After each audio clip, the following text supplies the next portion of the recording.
Welcome back to Wholesaling Around the World, the Alabama edition. Now, this comes because of popular demand. And by popular demand, I mean one comment asking me, hey, RJ, can you make the next Wholesaling Around the World episode the Alabama edition? So, just like I always ask, you guys commented, and I'm bringing it to you. So, today we're going to talk about Alabama. Listen, my gut reaction about Alabama is it's a love-hate relationship. All right. Alabama is one of those states that it is easy to do acquisitions, but it's pretty difficult to do dispositions. All right. Now, this makes sense because we always like to start with population. The population of Alabama is just north of 5 million people, putting it ranked as the 24th most populated state in the United States of America. Now, that makes sense as to why I would love and hate it, because it's right smack dab in the middle as far as population goes. My theory as to why I believe Alabama is easy to do acquisitions and difficult to do dispositions is a couple of different factors. One, the price point's low. The majority of the houses there are lower price points. It's very similar to Michigan in regards to your need to underwrite correctly. You've got to pay attention to the as-is comps. You can't just look at it and use an after-repair value, multiply by 70%, subtract repairs and subtract your rehab or subtract your wholesale fee and come up with a maximum allowable offer. Because if you do, those end buyers are going to chew you up and spit you out the other side. They pay attention to those as-is comps. They're also paying attention to the rent rates, okay? The rent rate is extremely important.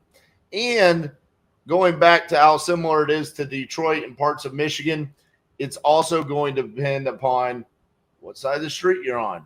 It's street by street, neighborhood by neighborhood. The comps change drastically throughout the major metro areas. Now, the largest city in Alabama being Birmingham, that is the place that we have done the majority of our volume inside the state of Alabama. Now, that being said, it's not the only place that we've done deals. We've done deals in Mobile. We've done deals in Montgomery. We've done deals in Tuskegee. Okay. I'm looking at my map here. Gadsden, Hamilton, Huntsville, Addison, Trussville, Selma.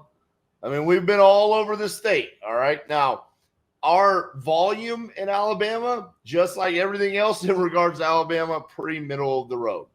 Our average assignment fee is on the lower side, though. Again, going back to, listen, if you're going to wholesale a $10,000 to $30,000 purchase price property, there's only so much revenue that you can generate from a wholesaler perspective, those price points. So overall, I believe Alabama is one of those markets that if you're a nationwide virtual wholesaler, you're going to do deals there. Okay. You're going to come across a highly motivated seller and you're going to be able to get a good deal and you should be able to dispo it. It's very common when you go to dispo a property in Alabama, though, where depending, especially if you're outside of Birmingham or Mobile or Montgomery, some of the larger cities, where the buyers leverage the fact that they know that they're one of the very few buyers that will buy in one of the rural locations. And so they'll leverage the fact that they know that they're like the buyer against you as a wholesaler to get that at a steeper discount. So when you're underwriting deals, yes, pay attention to those as-is comps, but also you need to be buying at a steeper, deeper discount for your end buyers. Okay? Go into it knowing that there's probably going to be quite a bit of negotiation in regards to the purchase price from your end buyer. It's not going to be like a Dallas, Texas, or a Houston, Texas, or a Phoenix, Arizona, or maybe a Tampa, Florida, where, hey, there's going to be like this fight over the deal and you're going to be able to move it. It's going to be more of, I have now located the buyer for my deal, and they're leveraging that position against you to get the best deal possible. So what's very common, at least for us as a virtual wholesaler, and again, I've not built out an extensive buyers list in Alabama. This is just my perspective of virtually wholesaling in Alabama, is that when you present a deal going into it, say if you're asking for a $15,000 assignment fee, it's very common for that to get negotiated down to where maybe it only ends up being $5,000, $7,000, $8,000 because they leverage the fact that they know that they're the only buyer. Okay. Other things.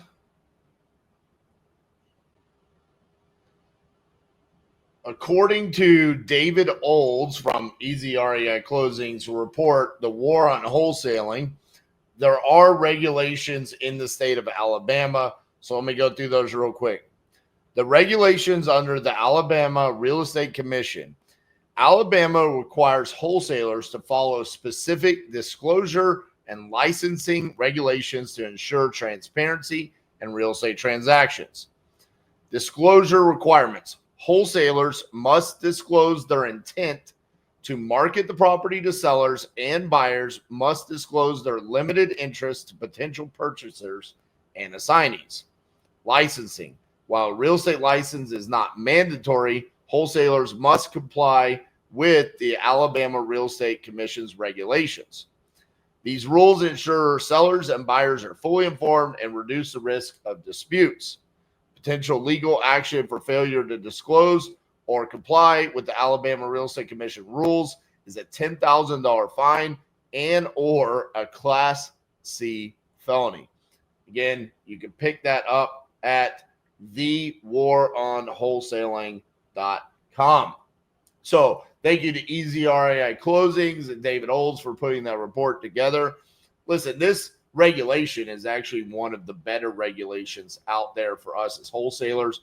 All this is simply saying is that you, as the wholesaler, is telling everyone that you're a wholesaler. It's really not that big of a deal. We have a similar regulation here in the state of Texas. Title company can help you with this disclosure. Inside of the state of Alabama, it's an attorney state. We use Jeff Palmer. You could use their disclosure that they provide for you, so you can make sure that you're not under any liability to have that penalty, that fine. And of course, you don't want to get a felony. So transparency, telling the seller, my intentions are to wholesale this property. I'm going to assign my equitable interest. More often than not, if you are closing deals the correct way, there's zero issues with this. So with Alabama being the 24th most populated state, and with it being of lower price points, my feedback is yes, acquisitions is easier. Disposition is going to be a little bit harder. If you are breaking in to the Alabama market, I suggest stick to Birmingham and Birmingham only. Some of the more rural locations, dispositions could almost be impossible. And there's a lot of rural land inside of Alabama, okay? If you've ever made that drive, which Lord knows I have made the drive from Texas to Florida far too many times, I've spent some significant time in the state of Alabama. It is very rural, okay? So be careful. You can get what appears to be a great deal. You've got to go back and trust what your eyes are telling you, what the numbers tell you. So when you're comping, make sure that you're keeping it within the tight radius. Pay attention to the days on market. And then also use your disposition softwares, whether it's Investor Lift, Investor Base, Privy, PropStream, whatever it is that you're doing to try to locate your end buyers. Trust what that's telling you and look for buyers' activity. If there is none, then quite frankly, there's no need for you to comp and underwrite the deal because you don't have anyone to assign that deal to. So trust what your eyes are telling you. Trust the data. And honestly, if you're brand new to Alabama, stick to the largest city, Birmingham. Do some deals there and you can explore out. You never know. Maybe you'll assign a deal to a Birmingham buyer and he says, hey, I'm looking to do a deal in Huntsville, or I'm looking to do something in Talladega. Wherever it is that they want to do deals, then you can expand out to those more rural locations. So those are my feelings about wholesaling real estate inside the state of Alabama. Let me know, what do you guys think about wholesaling in Alabama? Did you agree with me? or did you disagree? Show me some love on this video. Make sure you give me a like. We'll see you guys on the next Wholesaling Around the World.